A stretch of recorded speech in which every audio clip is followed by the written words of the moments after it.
All right, folks, since I have gotten my intel brief for what's going on over there in Iran and what I can and cannot say, as promised, I'll give you guys an update on what's actually going on, at least as far as I can say. So, um, as far as we can tell, within like pretty much a 99% chance of certainty, that Soleimani actually is dead. Like, we actually did get him in that strike, which is nice. Um, so, a little bit of background about this guy. Soleimani was he was the Quds Force commander, which Quds Force, that's QODS Force, is like their special operations group. They do stuff all over the world. They have operations all over the world, but mostly Middle East and a little bit of Africa too. That's their whole purpose is to further Iran's external reach and influence wherever they see fit, and mostly that's been the Middle East. So that's what they do. Not a great bunch of people, but very, very good at their job, very good at what they do, and not to be underestimated, right? So this Soleimani guy was very important, to say the least. But I have to admit, when I first saw the reports, I didn't believe it because usually it's not that easy to catch your soft commander general type just out in the open like that and have it be so easy to just whack him like that. So previously, there's been reports before that we got Soleimani here, we got Soleimani there. He was killed here, he was killed there. This guy's been killed plenty of times before. So I didn't want to believe it for myself until after I got the picture from my own intel people, rather than trusting what the media has to say, because for the most part, they don't have all the details. They're looking to get a scoop, not to give you the correct information. So that's how you should proceed going forward, dealing with any kind of other media reporting related to Iran or other, oh my God, World War III type stuff. Don't take it at face value. Wait for more information to come out before you start going on social media, going crazy and thinking things are going to happen, right? So anyway, 99% sure that he's dead. That's good. There's going to be somebody to replace him. Iran is doing all kinds of days of mourning or whatever. They're parading his body around, blah blah blah, and they're basically making it like they're the victim, right? And Iran is very, very good at this. They are extremely good at playing the victim and saying, "Oh, look at poor us! Look at poor us! Oh my gosh, the evil United States attacked us. Look how mean they are!" Right? They are very good at doing that. Don't buy it for a second, though. They are the regime in Tehran is very crafty, very purpose driven. They know exactly what they're doing. They are not to be underestimated. They are not fools. And they are working with what they have, basically. So if anything, these years of sanctions and everything else have taught them how to work under restrictions very, very well, and they are using that to their advantage in this case, for sure.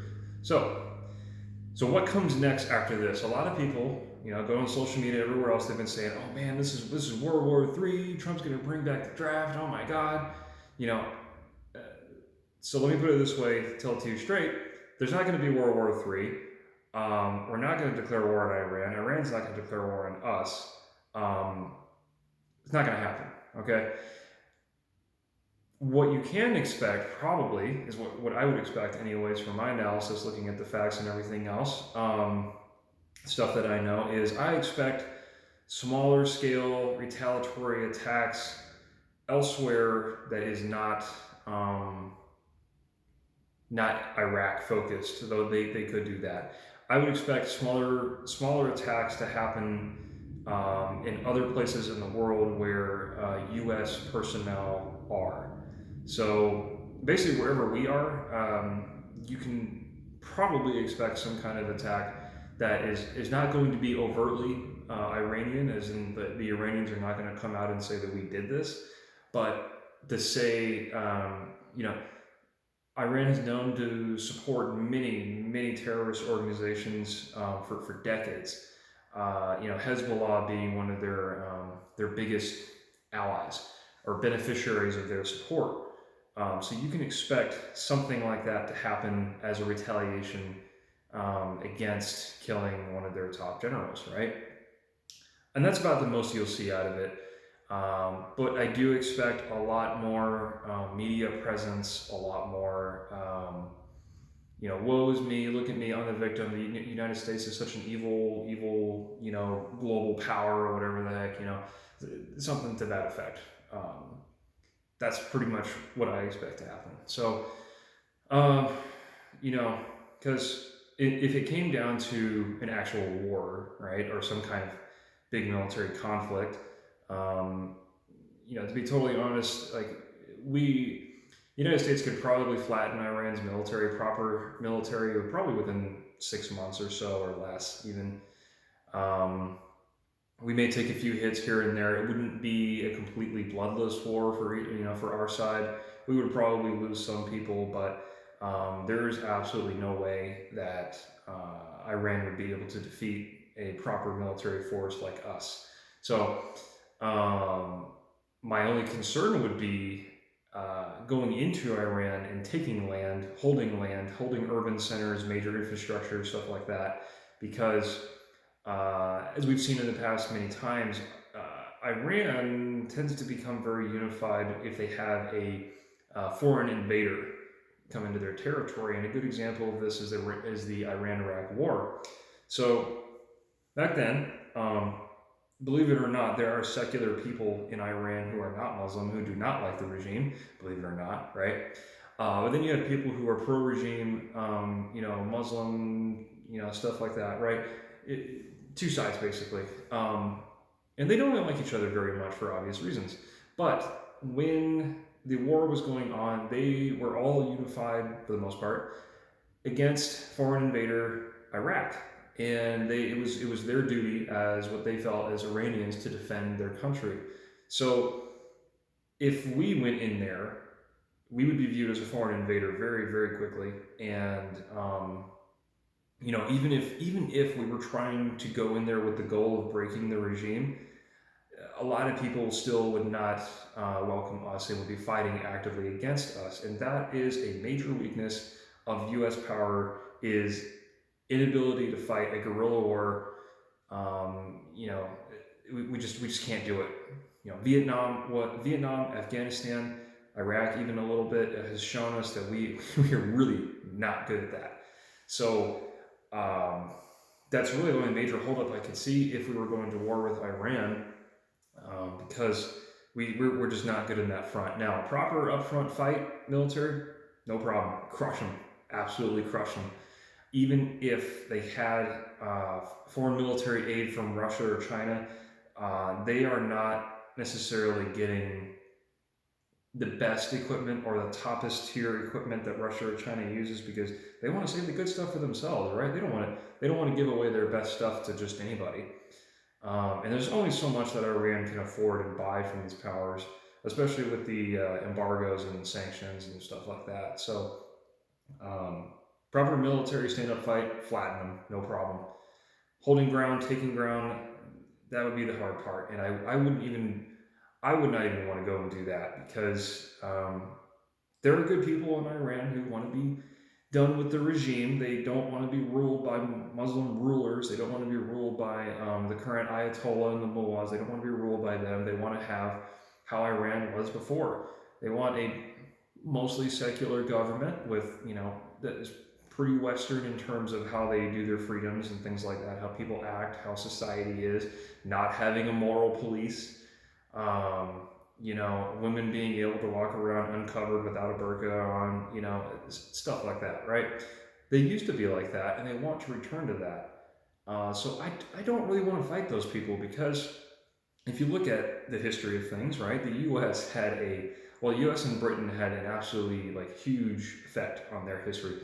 We got so much in their pie, and for all the wrong reasons, and it's easy to see why, after all the stuff we did, why the extremist revolutionaries took over and turned that country into a shithole.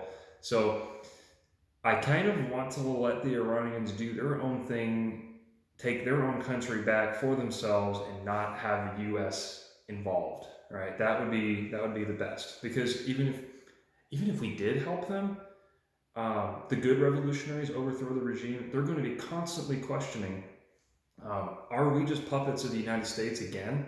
Or are we our own sovereign people and this is our country that we got back for ourselves, right? So I don't want there to be any doubt that the Iranians have, the good Iranians have actual sovereignty and actually have control of their own country and their own land, territory, way of life, and can go about and make Iran a better country again, the way it used to be. Um, not not this horrible thing it is now.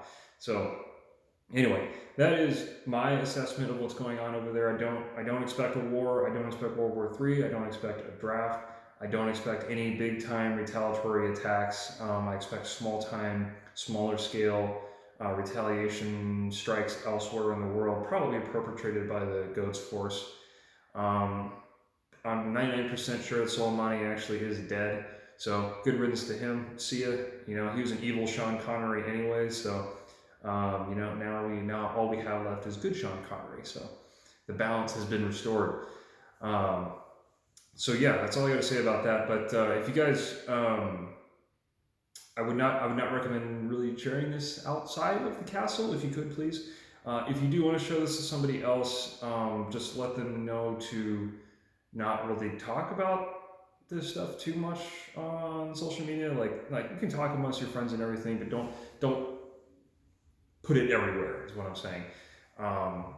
Pretty much all this information is open source or just my assessment from stuff. It's not classified or anything, but I would prefer to keep it within our group just so you guys are aware of what the actual story is from somebody whose job is to know exactly what Iran is doing and thinking. So I've been studying Soleimani for the past 3 years. So to see his story arc wrap up this way is it's pretty interesting, though, I gotta say. So anyway, that's all I gotta say about that, and hopefully that answers your guys' questions. If you have any more questions, just let me know, and if I can answer them, I'll try. But don't expect any actual details, like to the point details on certain things, because obviously I can't talk about that. So anyway, there you go.